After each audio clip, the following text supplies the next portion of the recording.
What's up guys, welcome back to Distro Hoppers. Today we're going to review this distro that I found called Windows 10. Now the first thing you notice here is the desktop.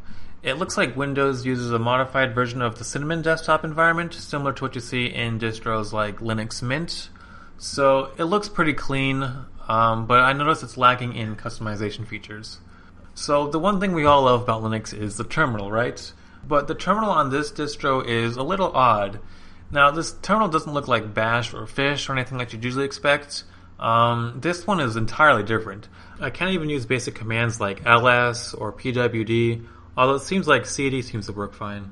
I also noticed that the folder structure is kind of odd. Like, instead of the root folder, which is just a slash on most distributions, this one is C:, and I'm not sure why that is. There doesn't seem to be any reason for it. And I'm not even sure what's the deal with using backslashes for file paths. It's like the makers of this distro just wanted to be different for the sake of being different. One thing I do like is that you can run certain programs that you normally can't on other distributions. Like, I'm using this program called Photoshop. It's a photo editing software similar to GIMP.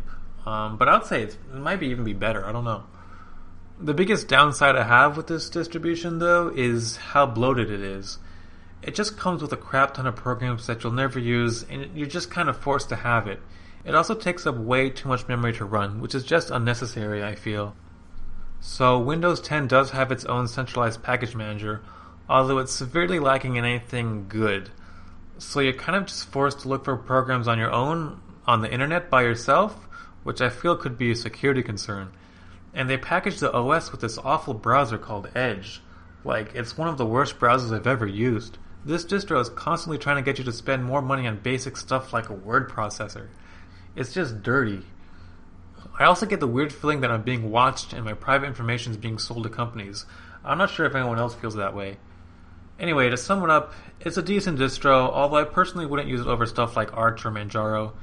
It's very bloated and it's lacking a lot in customization features. But if it does interest you, you can of course download it for free on the